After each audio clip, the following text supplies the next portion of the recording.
지금 회사 전체적으로는 1년에 이제 상선 같은 경우는 한 50척. 예. 그러니까 매주 배 대형선 한 척이 나오는 네네. 격이고요.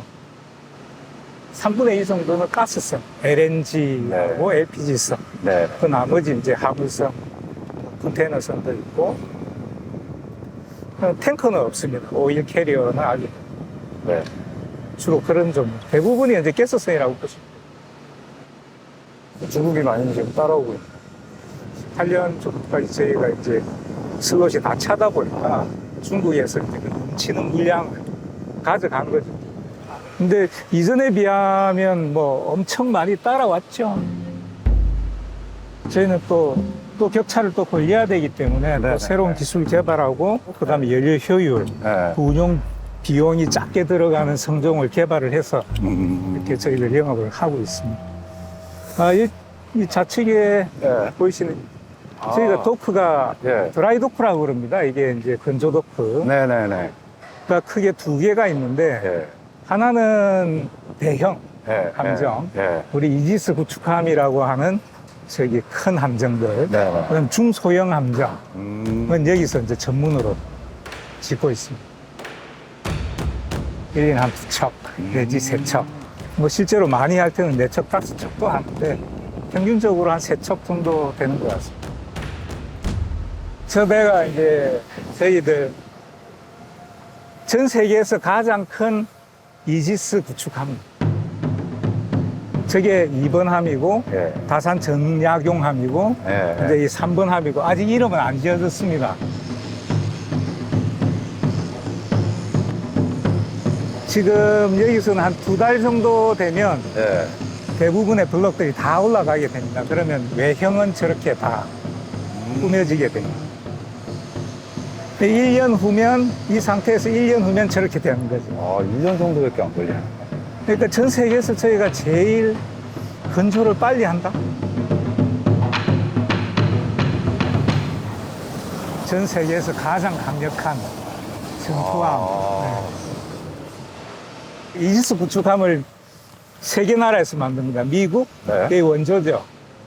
그 다음에 일본, 예. 그 다음에 우리. 예. 근데 미국은 알레이 버커급이라고 해가지고 네. 한 155m 정도.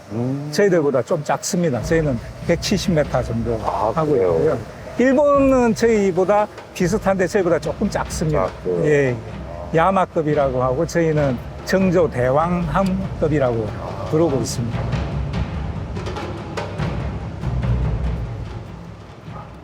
이게 이제 수직 발사 때문에 이게 플랩이 열려서 네네. 미사일이 미사일 론처가 여기 다 깔려 있고 총 이 배 같은 경우는 한 88개 미사일 88발이 있습니다.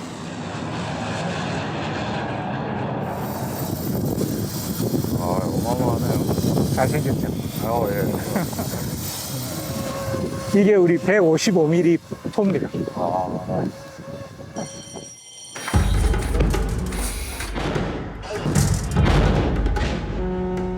지금 네. 이 배가 한 90% 정도 살아 지금 좀 나갔다 왔고요. 90% 속력까지는 지금 다 문제없이 다 냈고 설치가 다 됐습니다. 이제 다음 달 중순 딱 한 달 후에는 바다로 나가서 성능을 하나씩 검증하고 그게 끝나면 마무리 작업해서 인도. 시운전은 오래 합니다. 지금 올라가 봐도 돼? 수리 중인 잠수함 외관은 보안 문제로 공개하지 않기로 했습니다. 아까 거기 저 잠수함에 있는 자재들인가요? 이게 한번 들어와 보시죠. 여기 있는 것들이 다 잠수함 안에 설치되어 있던 것들입니다. 이걸 다 신품화하고 수리 정비해서 완벽한 상태로 다시 재조립을 하는 겁니다. 그냥 다 뜯어냈다고 보시면 됩니다. 기계라는 거는 작동을 하다 보면 부품이 마모가 되게 되어 있습니다. 그래서 일정 수준 이상이 되면 그걸 교체를 해주거나 아니면 마모된 부분만 뭐 어떻게 수리를 해야 되는 거죠. 그런 작업을 해서 신품과 동등한 수준으로 다시 만드는 겁니다. 그게 오버헐이고 그걸 하려고 하면 뭐 이런 사람들이 있어야 돼요. MRO라는 거는 사실은 메인티넌스, 리페어, 오버홀이지 않습니까? 네. 메인티넌스는 말 그대로 그냥 잘 다닐 수 있도록 소모품을 교체해주는 수준이고, 리페어는 고장난 걸 뭐 고치든지 아니면 뭐 개조하든지 이런 것들. 오버홀이라는 거는 말 그대로 거의 반해체 수준까지 할 수 있는 역량이 필요한데, 네. 건조를 하지 않은 회사는 그 오버홀을 할 수가 없습니다. 그러니까 MR은 할 수 있는데 O를 못 하는 거죠. 그래서 정확하게 얘기하면 같은 선종을 지은 회사만이 그걸 할 수 있다, MRO를 할 수 있다, 이렇게 이해를 하시면 될 것 같습니다. 지난해 한화오션에 이어 올해는 HD 현대중공업이 화물 보급함 MRO를 수주하면서 20조 원 규모의 미 해군 MRO 시장에 뛰어들었습니다.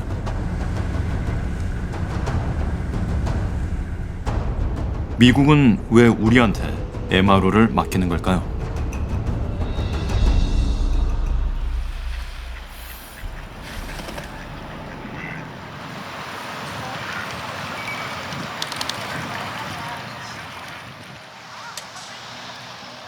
There was a point to where the United States shipbuilding industry was the largest in the world. If we go back to sort of the end of the Cold War, the Reagan administration ended subsidies, and then when the Cold War ended, we saw the closing of some U.S. shipyards. And since those things happened, we've seen basically a decline in the U.S. shipbuilding industry. First Japan and then the Republic of Korea started taking market share and building more ships. And now the number one competitor is China. The People's Republic of China is the world's largest shipbuilding power, and they are increasing in their market dominance. And Korea and Japan are both losing market share to China. Why is this? It's because their vessels are less expensive. And more worrisomely, they're also coming up the value chain. They're building more capable and more higher tech ships, a market that used to be more dominated by our allies, Korea in particular. It's a big problem. Look, the Chinese have gone around the world. They have, through intellectual property theft, they have stolen designs for next-generation ships, and they have built next-generation ships before even the original manufacturers could do that. And they have, obviously, the aid of population, of state-owned enterprises, and so they have done that as well, and it's made things much more complicated for us. 조선산업 붕괴의 도미노는 MRO, 즉 유지보수 분야까지 덮쳤습니다. If we look at the MRO capabilities in the United States, they are rated by the Government Accountability Office as being at poor levels. So you're talking about they're not strategically located. They're in a situation to there are delays and the quality is not as good as the facility should be. The Government Accountability Office estimated that the delays on MRO means that in essence the U.S. is sacrificing the equivalent of a half an aircraft carrier and 3 submarines each year in terms of that could be in service that aren't. And so right now taking and being able to take and engage with Korean firms to take and do this saves on time, it saves on cost, and it improves the ability to take and repair these ships effectively. 1980년대까지만 해도 세계 조선량의 절반 가까이를 차지했던 미국이 지금은 상업 조선의 1%도 안 되거든요.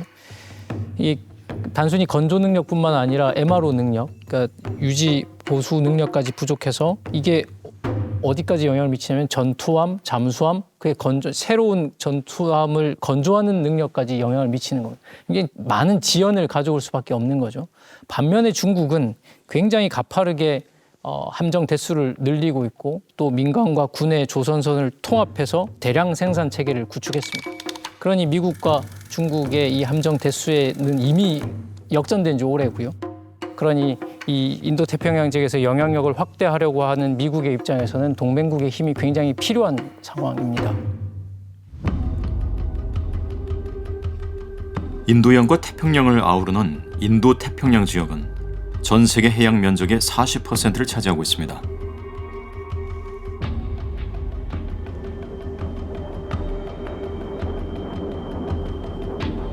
현재 중국과 패권 경쟁을 벌이는 미국은 특히 이곳에서 거센 도전에 직면해 있습니다.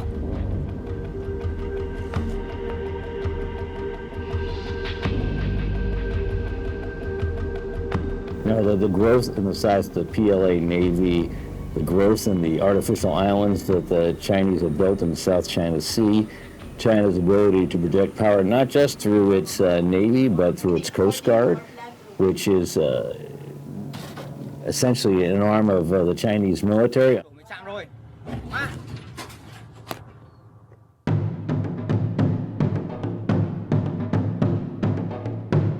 Unlike the Coast Guards of South Korea, the United States, the Philippines, Japan, Taiwan, and then on top of it, these artificial islands that the Chinese have built that are also allowing them to project power in the South China Sea. So all these things come to a head of sorts. If there is a crisis in the Taiwan Straits or elsewhere, you know, in Scarborough Shoal or elsewhere in the Indo-Pacific, that China will try to leverage its technological advantage, its manufacturing advantage to our disadvantage.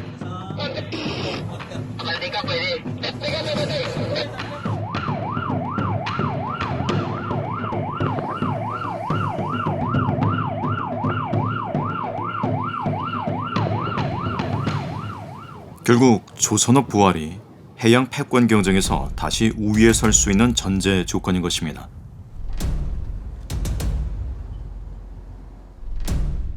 기존의 인도태평양이라고 이야기를 하면 아라비아해로부터 이 인도양 태평양으로 연결되는 인도태평양 지역에서의 해양 패권인데, 사실 미국이 이 지역에서 패권을 가지고 있었던 걸 중국이 굉장히 빠르고 가파르게 추격해오는 상황이지 않습니까? 함정을 만들고 특히 남중국해에서 인공섬을 만들고 도련선 개념을 가짐으로써, 그리고 중국의 1대1로 전략을 통해서 미국이 원래 가지고 있던 해상 우세를 잠식해 들어오는 상황입니다. 이런 상황은 사실은 바둑판의 예를 들면 이미 미국이 포석을 깔아놓은 바둑판에 몇 개의 돌을 동시에 놓는 것처럼 보이거든요. 이게 인도태평양 지역에서의 그 해양 패권에 대한 문제라고 하면, 사실 미국이 굉장히 큰 도전을 새롭게 받게 된 것이 북극항로, 북극해 지역입니다. 결국은 여기는 오히려 러시아와 중국이 우선권을 가지고 또 극지의 거점을 만들고 더 많은 쇄빙선을 투입함으로써 지금 미국이 여기에 투입하려면 이제는 이미 중국과 러시아가 포석을 깔아놓은 지역에 미국이 들어가야 되는 상황이거든요. 그렇기 때문에 미국의 입장에서 보면 인도태평양 지역에서 빠르게 거칠게 도전해오는 중국의 도전도 극복해야 되고, 완전히 새로운 영역이라고 할 수 있는 북극항로까지 접근을 해나가면서 거기서 오히려 도전자로서 역할을 해야 되는 상황이라고 보면 미국은 힘에 부치는 거죠. 치고 나가야 할 미국의 발목을 잡는 건 또 있습니다. 미국이 가지고 있는 MRO 능력도 대부분이 미국의 동부해안선을 따라 위치해 있는 것도 문제입니다. 미국이 집중하고 싶은 곳은 인도태평양 지역인데 대부분의 그런 인프라들은 미국의 동부해안에 위치해 있는 것이죠. 태평양 함대사령부는 하와이에 위치해 있고, 그 예하에 중국에 대응하기 위한 7함대 사령부는 일본에 위치해 있습니다. 여기에 있는 전투함이나 항공모함이 주기적인 정기 수리를 위해서 미국으로 이동해야 되는데, 대부분의 MRO를 위한 시설들은 동부 해안선을 따라 위치해 있기 때문에 거기까지 이동하려면 태평양을 건너서 파나마 운하를 지나서 동부로 가서 MRO를 수행하고 다시 태평양 지역으로 파나마 운하를 통해서 지나가야 되는 겁니다. 이것은 전략적으로나 작전적으로도 되게 비효율적인 것이죠. 그래서 미국은 좀 더 많은 함정들이 위치해 있는 태평양 지역, 특정해서 말하면 하와이나 일본의 요코스카의 7함대 사령부에서 가까운 곳에서 MRO를 할 수 있는 것이 절실히 필요한 상황입니다. The Indo-Pacific region is really important, and if we think about any kind of operation there, in a world of contested logistics, even sailing ships back to the homeland to repair introduce delays in time and really risks of ships being attacked. Repairing material ships closer to any potential conflict will help make ships more available more rapidly. From Indonesia, the Philippines, and elsewhere, and all this really matters because the notion that we need our warships out there all the time. We can't send them 6 months, a year to, from Japan or from South Korea to the west coast of the United States to get repaired and keep them off the battlefield, as it were, for a year at a time.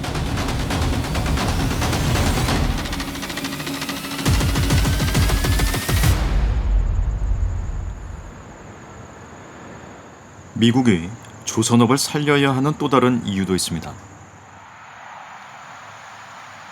We need Greenland, very importantly, for international security. We have to have Greenland. It's not a question of, do you think we can do without it? We can. If you look at Greenland right now, if you look at the waterways, you have Chinese and Russian ships all over the place. 왜 갑자기 그린란드일까요?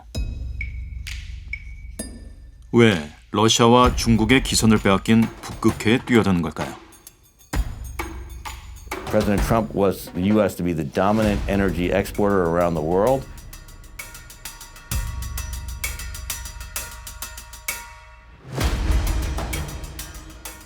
We're working on hopefully building a pipeline in Alaska that will go from the northern slope down to Cook's Inlet that will eventually send U.S. LNG securely under the U.S. military umbrella, in a sense, from Alaska to Japan, to South Korea, to Taiwan, which would be much more secure energy than comes from either the Persian Gulf, from Qatar, from elsewhere. 한국과 일본을 LNG 개발에 끌어들인 이유이기도 합니다. And you see the Northwest Passage above Canada. The president would like that to be opened and for U.S. LNG to flow from Alaska all the way to Europe. Alaska LNG, the president, he's a builder, he's a developer. He sees an awful lot of LNG that's being pumped back into the ground in Alaska. And instead of doing that, what he wants to do is get that out to the Indo-Pacific. It'll arrive in 7 or 8 days in Japan, maybe 8 or 9 days in South Korea. Be able to go to Taiwan. Would be able to be unloaded and then can be also sent downstream to Southeast Asia to make Southeast Asia dependent on American energy resources rather than on Chinese renewable energy or Chinese capital and infrastructure. And it can be a real game changer. 에너지 패권을 위해서는 배가 필요합니다. 그런데 미국이 원하는 에너지 패권은 또 다른 것과 연결되어 있습니다.